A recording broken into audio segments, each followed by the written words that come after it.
Buenas noches, docente. Buenas noches, compañeros. Soy Alexandra Lane Hoyos y hoy voy a hablar sobre la reforma agraria.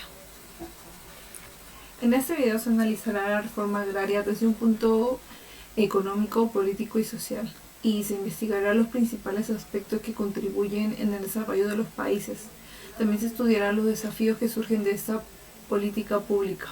En este periodo comprendido entre los años 1930 y 1990, se constituye una de las etapas más importantes de la historia republicana en el Perú. También se dieron grandes transformaciones políticas que modificaron toda la estructura del Estado y la sociedad. La reforma agraria es un conjunto de medidas políticas, sociales, económicas y legislativas impulsadas por el Estado con la finalidad de reestructurar la tenencia y la propiedad de las tierras. Esto se ha implementado en otros países y ha tenido grandes resultados. Los cambios en el ámbito político y económico de la reforma agraria, bueno, tendríamos que ver primeramente los antecedentes históricos. Entre los años 1930 y 1990 el Perú experimentó diversos cambios en la forma de gobierno. Uno de ellos fue que se alternaron gobiernos democráticos y gobiernos militares, surgiendo nuevos partidos políticos y movimientos sociales. También se amplió progresivamente la participación ciudadana, siendo en 1979 que se promulga una nueva constitución donde se fortaleció los derechos. Comprender estos antecedentes es fundamental para evaluar el impacto de la reforma agraria. En la perspectiva política, a pesar de los avances, hubo conflictos políticos como la inestabilidad política, la frecuente intervención militar en la vida política y la corrupción estatal. También estuvo la debilidad de las instituciones democráticas. Este sigue siendo un problema en la actualidad, puesto que el Perú sigue enfrentando crisis políticas y problemas sobre gobernar. Estos problemas sociales generaron experiencia en los gobiernos democráticos y permitió consolidar la importancia de la democracia, la separación de poderes y la protección de derechos fundamentales. Las perspectivas políticas de la reforma agraria pueden variar.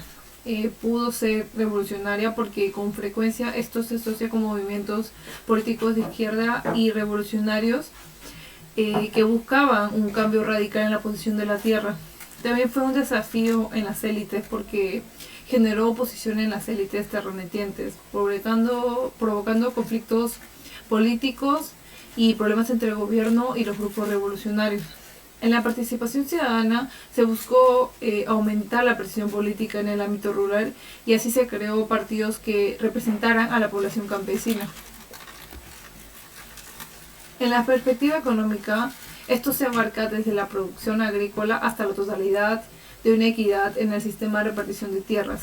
Durante este periodo, la economía experimentó importantes transformaciones, como la industrialización por sustitución de importaciones, aumentó la participación del Estado en la economía, se nacionalizaron diversas empresas durante el gobierno de Velasco Alvarado. También se implementó la reforma agraria de 1969 y hasta finales de la década de los 80 se produjo una grave crisis económica y una hiperinflación. Esta reforma agraria tenía como finalidad redistribuir la tierra y eliminar el sistema de haciendas, modificando profundamente la estructura agraria del país. Sin embargo, a pesar de esta reforma, se continuó con la dependencia de las exportaciones en materia prima. También persistieron las desigualdades regionales y la pobreza afectó a amplios sectores de la población. Y el desarrollo económico siguió concentrado principalmente en Lima.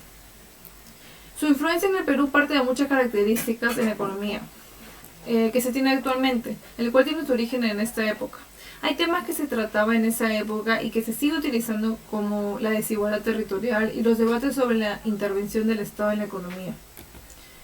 En la perspectiva social, las perspectivas sociales en la reforma agraria se enfocan en cómo ayudar a la población campesina y reducir la pobreza. Además, se toma en cuenta los problemas que permanecieron, como la pobreza, la desigualdad, la exclusión social y la discriminación hacia la población indígena. Las migraciones internas cambiaron la composición social y cultural del país. En el Perú actual, este resultado es la suma de diversas identidades regionales, culturales, étnicas, que se consolidaron durante todo este periodo. Ahora surge la controversia. ¿Fue realmente beneficiosa la reforma agraria? Yo considero que sí fue beneficiosa porque se buscó cambiar la desigualdad en la posesión de la tierra que había en esa época. Y con ello se pudo utilizar el principio de justicia e igualdad. Ante la reforma agraria, la posesión de la tierra las tenían pocas personas de gran influencia, mientras que los campesinos no contaban con el acceso a ella, y si contaban con el acceso o trabajaban en ellas, tenían las condiciones como de dependencia económica. Posterior a los reclamos, el Estado intervino para redistribuir la tenencia de las tierras y garantizar que se reparta de forma equitativa. Sin embargo, todo cambio trae consigo problemas y esta no fue la excepción. Hubo casos en los que los procedimientos de repartición generaron controversias al ver las indemnizaciones, y también la reforma agraria no tenía el financiamiento suficiente como tal. Conclusión. La reforma agraria fue uno de los sucesos más importantes y decisivos del Perú contemporáneo, ya que cambió la estructura en la repartición de tierras y modificó las relaciones en la sociedad. Resulta fundamental comprender el contexto histórico en el que sucedió y las diferentes perspectivas para entender su impacto. La reforma fue una medida necesaria para modificar las desigualdades sociales, y su principal objetivo fue impulsar la justicia social y confirmar que el uso de la propiedad debe darse con total bienestar social. Gracias.